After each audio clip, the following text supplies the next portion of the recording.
अपनी मन मर्जी का मुख्यमंत्री नहीं बनवा सके। दिल्ली की जनता कभी भी नक्सल समर्थकों को नहीं स्वीकार सकती। महिलाओं को वो पपेट और डमी के रूप में ट्रीट करती है। डमी सीएम मैं कहूँगा, डमी सीएम आतिशी को मुबारक। दिल्ली की सबसे भ्रष्टम सरकार ये है पूरे हिंदुस्तान के अंदर। दिल्ली के नए मुख्यमंत्री के नाम की घोषणा कर दी गई है।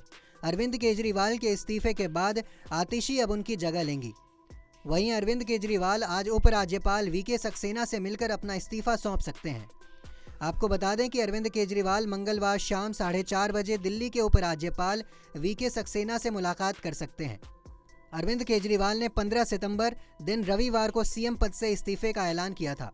वहीं दूसरी तरफ दिल्ली सरकार की मंत्री आतिशी को दिल्ली की नई मुख्यमंत्री बनाए जाने की खबरों पर पक्ष विपक्ष के बीच में वार पलटवार का सिलसिला शुरू हो गया है। मजबूरी में बनाया है अरविंद केजरीवाल ने, क्योंकि अरविंद केजरीवाल चाहकर भी अपनी मन मर्जी का मुख्यमंत्री नहीं बनवा सके। आतिशी को सारे विभाग दिए गए मनीष सिसोदिया के कहने पर, और मनीष सिसोदिया के दबाव में ही आतिशी को मुख्यमंत्री बनाया गया है। और मैं फिर कह रहा हूं कि चेहरा बदल गया है, लेकिन आम आदमी पार्टी का करैक्टर जो है, भ्रष्टाचारी करैक्टर, वो वहीं का वहीं है और दिल्ली की जनता उस भ्रष्टाचार का हिसाब मांगे। एक महिला को सीएम बनाया, लेकिन आतिशी को जवाब देना पड़ेगा कि जितने टाइम से वो मंत्री हैं, आज दिल्ली की सड़कों की हालत देखिए, पीडब्ल्यूडी विभाग वो देख रही हैं। अभी हमने उस दिन मुंडका से नांगलोई तक का जिक्र किया, दिल्ली की हर सड़क की यही हालत है। शिक्षा का काम आतिशी देख रही थी। 9th क्लास के 1 लाख से ज़्यादा बच्चे फेल हो जाते हैं, 11th क्लास के 54,000 बच्चे फेल कर दिए जाते हैं। तो उनके पेरेंट्स को जवाब तो देना पड़ेगा ना।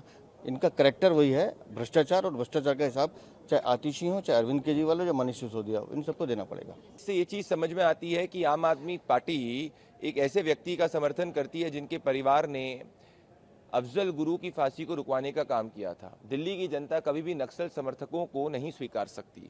इससे ये भी समझ में आता है कि दिल्ली की जनता के सामने आम आदमी पार्टी क्या दर्शाना चाह रही है कि महिलाओं को वो पपेट और डमी के रूप में ट्रीट करती है। क्योंकि इस आम आदमी पार्टी के सौरभ भारद्वाज तो ये कह ही रहे थे कि जो चीफ मिनिस्टर होगा ये टेम्पररी और पपेट चीफ मिनिस्टर होगा। तो इससे आज ये स्पष्ट हो चुका है कि आम आदमी पार्टी और अरविंद केजरीवाल की सोच नक्सल समर्थन की है, पपेट महिलाओं को as dummy and puppet treat करने की है। दिल्ली की जनता इस तरीके की सोच का करारा जवाब देगी। दिल्ली के नए डीएम, डमी सीएम मैं कहूँगा, डमी सीएम आतिशी को मुबारक। लेकिन हालात कुछ नहीं बदलने वाले, क्योंकि हम सबको पता है कि चेहरा आतिशी होंगी, लेकिन पर्दे के पीछे सारा जो खेल है वो अरविंद केजरीवाल रचने वाले हैं। दिल्ली की सबसे भ्रष्टम सरकार ये है पूरे हिंदुस्तान के अंदर। और जिसको भ्रष्टाचार का खून लग चुका हो ना, वो भ्रष्टाचार से दूर नहीं हो सकते हैं। इसलिए मेरा मानना ये है, भ्रष्टाचार चरम पे रहने वाला है। आप विकास कार्य दिल्ली के अंदर ठप है, और जो अरविंद केजरीवाल के लोग कह रहे हैं कि ये ईमानदार मुख्यमंत्री बनेंगी, उनके ऊपर तो शिक्षा घोटाले का आरोप लगा हुआ है, सीवी की जांच चल रही है, लोकायुक्त में केस चल रहा है। भारतीय जनता पार्टी ने वो केस किया हुआ क्लासरूम घोटाले का।